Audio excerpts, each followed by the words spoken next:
The Sensex closes below 80,000 after a two-day rally. Benchmarks end choppy day of trade in the red. FMCG and media shine, whereas bank, pharma and IT drag indices lower. Sales of cars below the 10 lakh rupees category won't pick up until the government steps in to improve affordability for consumers, says Maruti Suzuki's RC Bhargava, after the company posted a weak Q2 result. Swiggy to use IPO proceeds towards expansion of dark stores, marketing expenses and investments in tech. That's the word coming in from the company ahead of its IPO on the 6th of November. The government expands ambit of its investigation beyond Ola Electric, includes its rivals on the after-sales service experience. CCPA receives 12,000 complaints by customers of major electric two-wheeler makers, including Bajaj Auto, TVS Motor and Ather. In a bid to shield the rupee, RBI stocks up on gold, brings more home as geopolitical conditions continue to worsen. Also announces that India's foreign exchange reserves can cover imports for 11 months. Additional complaint filed against jailed journalist Mahesh Langa by the Ahmedabad Crime Branch in multi-agency probe. Langa currently faces 3 separate complaints and fraud cases. Rising expenses put Indigo under pressure. Airline keeps over 70 aircraft grounded for the 4th consecutive quarter. NDTV Profit brings you a deep dive into Indigo's rising turbulence. After Prime Minister Modi's Mann Ki Baat address on digital arrest scams, a high-level committee is formed to curb cybercrime incident. Statistics suggest over 6,000 complaints registered just this year. And Pennsylvania, New York and Texas join India in celebrating Diwali as a national holiday is declared in multiple U.S. states. U.S. President Joe Biden also celebrated Diwali at the White House.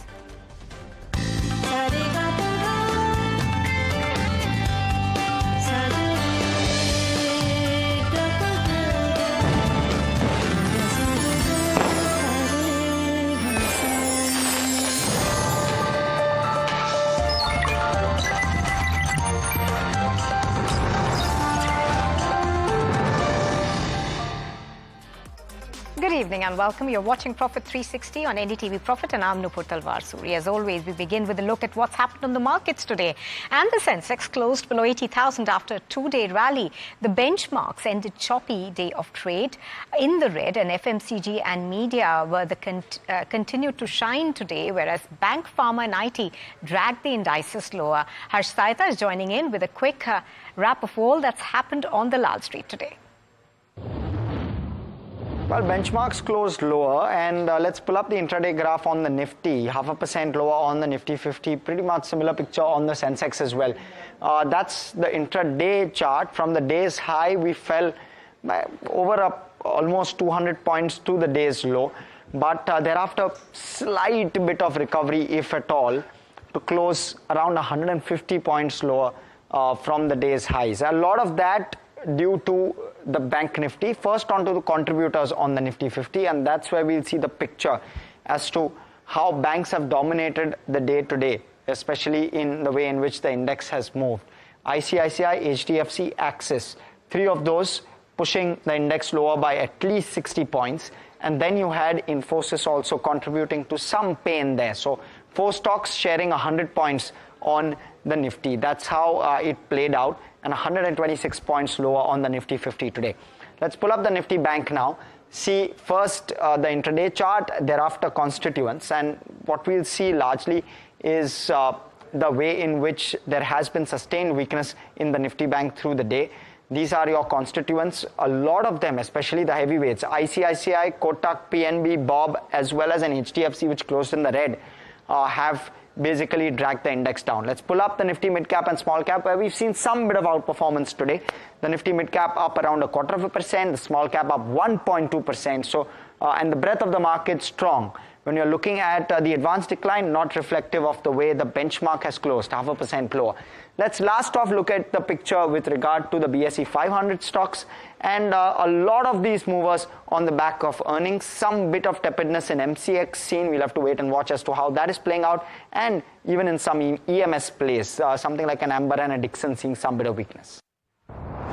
Now, as part of NDTV Profits Diwali special, we spoke to Morgan Stanley's Rhythm Desai, who laid down 3 reasons for India's momentary growth slowdown and what he is watching out for this Samvat.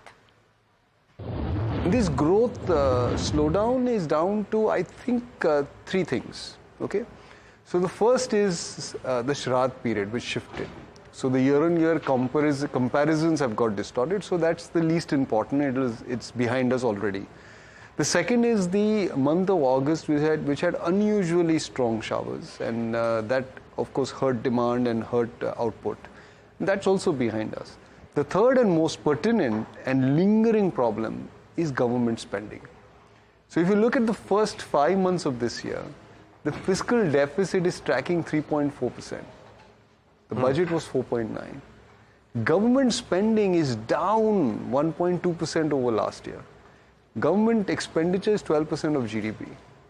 It's very hard for the remaining 88% to overcome, when the remaining 88% is growing at 10-11%, to overcome 12% doing -1. And that's what we are seeing on the ground.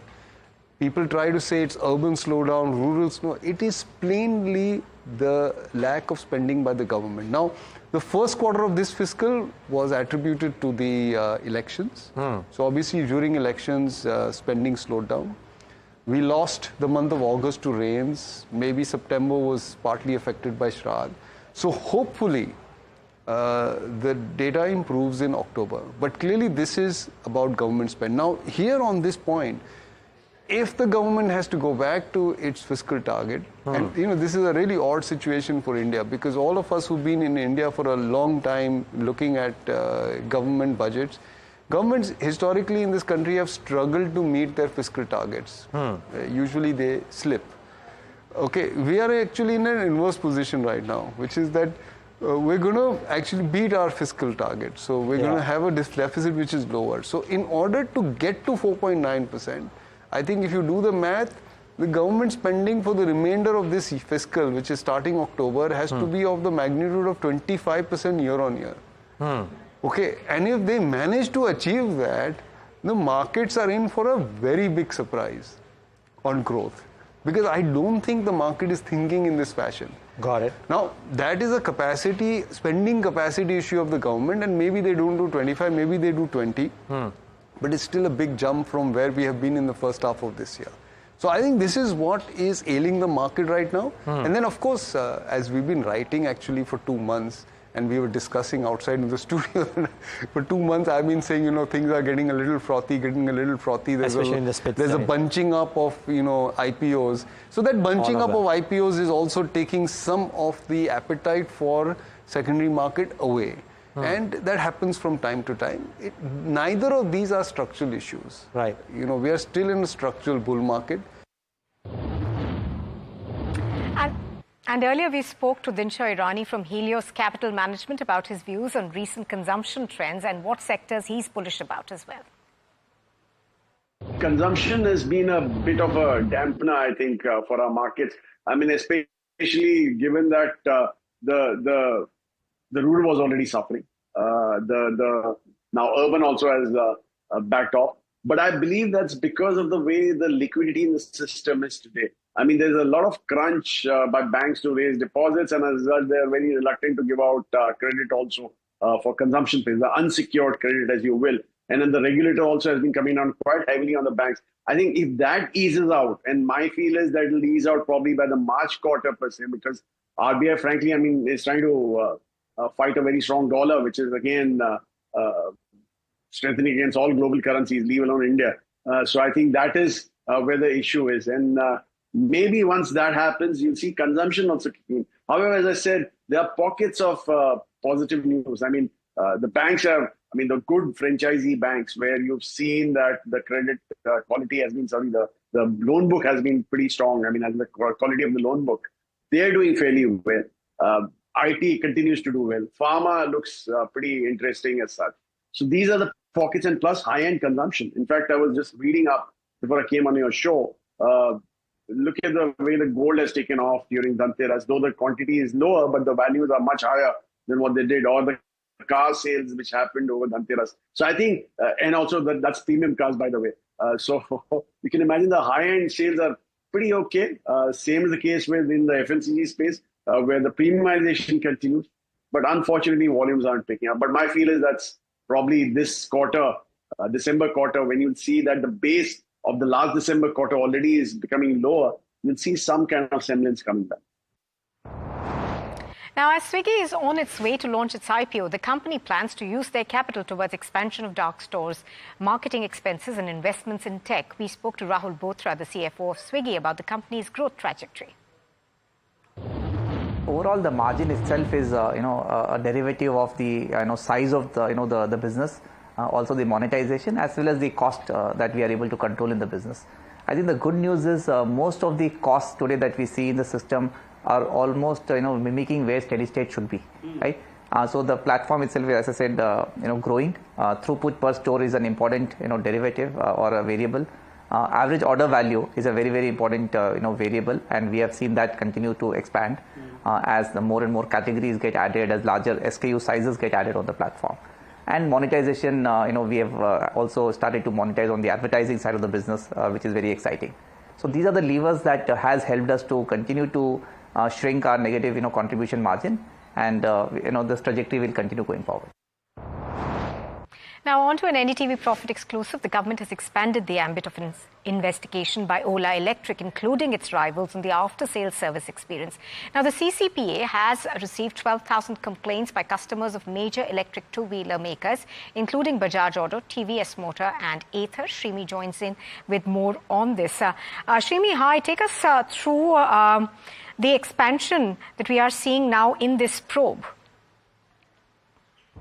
What we have given to understand is that government is expanding its probe into after-sales services by electric vehicle makers. In fact, it's going beyond Ola Electric, which they have been probing for after-sales experience by consumers. So what has triggered the move is that the Consumer Affairs Ministry's department have received about 12,000 complaints about EV makers and across the board. And in fact, the Consumer Affairs Ministry is likely to seek response from all major EV makers and want to know and seek explanation that how they are going to resolve this issue which raised by consumer on the forum of Consumer Affairs Ministry. And in fact, they're also looking into the mechanism adopted by these EV makers and how they're going to sort of resolve all such consumer related matters.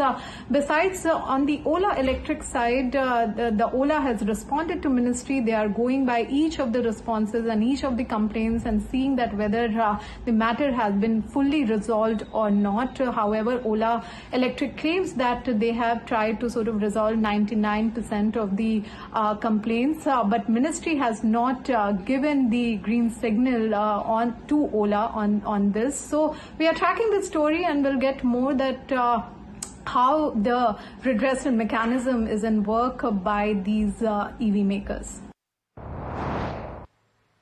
All right, now after yesterday's Maruti Q2 results, the stock seemed to be in good shape in today's market session. We spoke to R.C. Bhargava, the chairman of Maruti Suzuki, about his outlook on demand, affordability, and also spoke to him about the result. Yes, the economy is doing well and we are continuing to grow at 7%, 8% a year.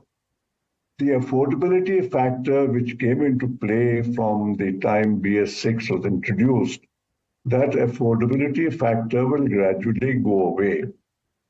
But it seems like it's going to take longer to go away because in the emission area and the safety area, new regulations are coming in and will come in the next few years, which will keep adding to cost of the smaller vehicles as well as of the bigger vehicles. The impact of this additional cost, which is similar for all vehicles, is much more on the smaller vehicles. Well, the government has now come out with a notification on a new category of blended aviation turbine fuel under the Excise Act. Sessa Sen joins us with more. So, Sessa, we are given to understand that this blended ATF Act is now going to attract about 2% excise duty. Tell us the details, in fact, give us the details of this new notification. The central government has lowered the duty on blended ATF as part of a broader strategy to encourage its use by select airlines. The lower duty comes at a time when the government is considering making blended ATF voluntary for domestic flights by next year, with plans to make it mandatory by 2027. Now, according to the Department of Revenue, airlines using this blended fuel under the regional connectivity and UDAN schemes will enjoy a reduced excise duty of just 2%, while all other users will incur 11% rate. This change follows the reclassification of blended ATF as a new category under mineral products in the Central Excise Act. This reclassification, however, the government says is just the first step towards potentially making blended aviation turbine fuel optional for domestic flights. Further decisions will be made after consultations with Ministry of Civil Aviation and other stakeholders involved. It is important to note here that the aviation industry raised concerns that blending could raise operational costs, suggesting that the government may need to provide incentives to encourage airlines to adopt the new fuel voluntarily. So now it remains to be seen how these changes unfold and their eventual impact on air travel cost. Stay tuned as we continue to track this development in the space. All right, thank you for that. Now, staying with aviation, rising expenses at Indigo have put the company under pressure on the back of a significant surge in costs in Q2. My colleague Aditya is joining in now with more. Aditya, it seems that Indigo's turbulence is continuing. Tell us a bit more about it. Apart from the loss that Indigo has reported, and it was an unexpected loss, by the way, because the street was working with an estimate of around 134 crores of profit, and Indigo reported a nearly 1,000 crore loss. Now, apart from this loss number, because this is being called a one-off quarter, we need to look at the deeper troubles that Indigo is going through right now, and one of this is a double whammy from the maintenance side. The maintenance costs have surged dramatically for Indigo, and in Q2, the maintenance costs have gone up by nearly 30%. Now, what this means basically, now we have to look at the number of Pratt & Whitney engines that have been grounded, and this number is in mid-70s for the last 4 quarters, and this number is not coming down. Although management made it clear in the commentary that going forward this number will come down to higher 60s, but even this will not solve the problem, because aircraft on ground would always incur a cost, and apart from that, when a significant part of your fleet is on the ground, you also need to see that the rest of the fleet gets more under pressure, and it has to make more trips, it has to fly more, which invites more maintenance cost. So all in all of this is putting a lot of pressure, and on the international side as well, Indigo is facing a lot of trouble because they have not been able to crack the international markets as well, and with Air India coming with a mega merger and will have a larger impact from the Indian side of international business. So Indigo is going to find it really tough going ahead. All right, Aditya, thank you very much for breaking that down for us. Now, moving on, in a bid to shield the rupee, the RBI has stocked up its gold reserves. The central bank has brought more gold home as geopolitical conditions continue to worsen. Pallavi Nahata is with us for more on this. Pallavi, so what's behind the RBI bringing home so much more gold? The RBI continues to see a rise in its gold reserves, and it also continues to see a rise in the gold reserves that it holds domestically. Now, the RBI held 854.7 metric tons of gold. That's according to the latest data for September 2024. Of this, 510.5 metric tons of gold were held domestically. Now, 324 metric tons of gold continue to remain in safe custody with the Bank of England and the Bank for International Settlements. This figure continues to decrease, and it actually stood at 387.3 metric tons of gold in March this year. Also, the share of gold in the total foreign exchange reserves also continues to increase, currently standing at about 8.15%. That was in March 2024, and currently it stands at 9.32% as of September 2024. All right, Pallavi, thank you very much for that. Now, Moving on now, the Reserve Bank of India has reported India's foreign exchange reserves currently cover about 11.2 months worth of imports. With the amount of foreign currency India has saved up, the country could pay for almost 11 months of imports, even if no more foreign currency were coming in. The RBI reported that India's import cover has dropped slightly, but it still provides a strong buffer against potential economic challenges. There is an increase in the ratio of short-term debt to reserves. As of March 2024, short-term debt accounted for 19.7% of the reserves. By the end of June, this rose to about 20.3%. Well, the Ahmedabad crime branch has uncovered a GST scam, and a complaint has been filed against journalist Mahesh Langa. This is the third FIR against the journalist. Our reporter from Gujarat, Kirit Kumar Parmar, is joining us for a quick report on this. Kirit Kumar, thank you for joining us. Tell us more of what has happened. Now, ये इनके खिलाफ तीसरा FIR है जो file किया गया है, and it also is now becoming a multi-agency probe. We are told that the ED is involved, the police is involved, and there is talk of a wider conspiracy. बताइए कि Ahmedabad crime branch ने एक फरियाद दाखिल की है। पत्रकार महेश लांगा के विरुद्ध में एक और एफआईआर दर्ज की है। 28 लाख ठगने का आरोप में फर्जी कंपनी बनाकर गुड एंड सर्विस टैक्स के इनपुट क्रेडिट टैक्स चोरी के मामले में गिरफ्तार महेश लांगा को विरुद्ध में अहमदाबाद क्राइम ब्रांच में एक और फरियाद दर्ज की है।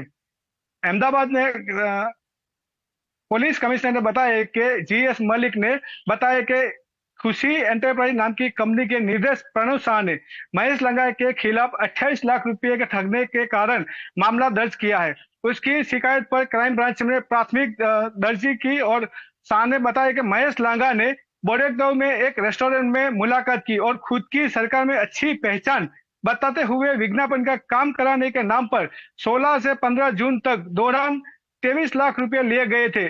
इसके बाद सितंबर 2024 में सिद्धू भवन रोड पर एक बैंक के हॉल में बड़ी पार्टी रखी गई थी।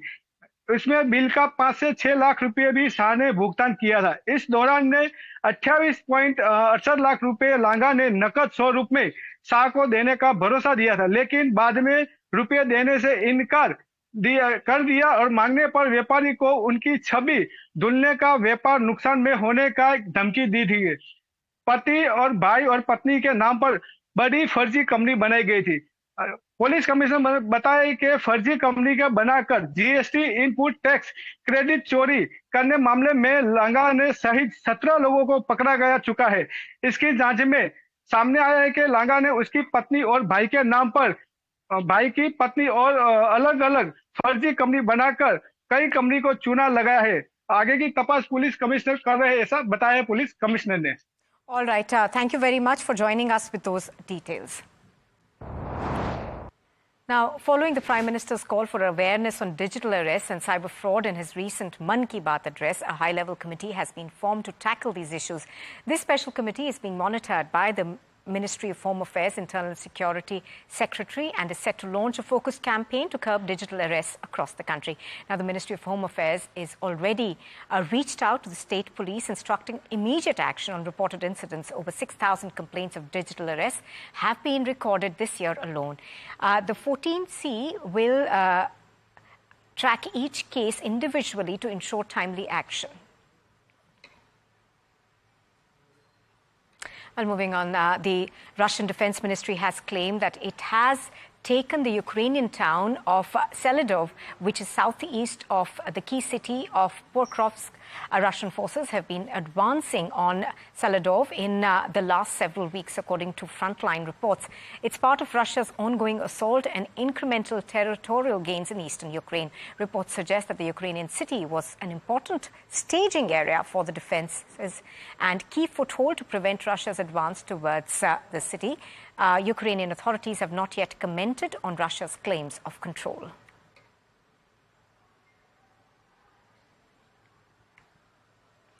And even as the nation, of course, is celebrating Deepavali, our colleague from NDTV brings you a ground report from Sagli Market. On the backdrop of Maharashtra Assembly Election 2024, we are trying to take a stock of different markets of Maharashtra, and today we have reached to APMC market of Sangli. Sangli is a district of Western Maharashtra and is known for many crops, but two important crops of Sangli are sugarcane and turmeric. Today we talk to many farmers of turmeric, and what we have realized that this is the crop which not only helps farmers to increase their income, but also it impacts a lot on politics of Western Maharashtra. In Sangli, alone in Sangli APMC market, every year 8 lakh quintal of turmeric is exported, and this turmeric is majorly produced into the same district. But the farmers are saying that they are not getting MSP for this crop. This crop is also not covered under the insurance scheme. Farmers regularly gets around 8,000 to 14,000 per quintal for turmeric, but that is not enough for the input cost that they have invested into this product. Farmers are also saying that they cannot process their product because there are no processing units. Export also has different issues, and farmers are also not happy with this product included in the GST list because they have to ultimately bear the cost. Increasing input cost, increasing labor cost are the farmers' major issue, and what farmers are saying that the government is not looking kindly to their demands and their issues. Well, that's all we have time for right now on Profit 360. Thank you very much for joining us.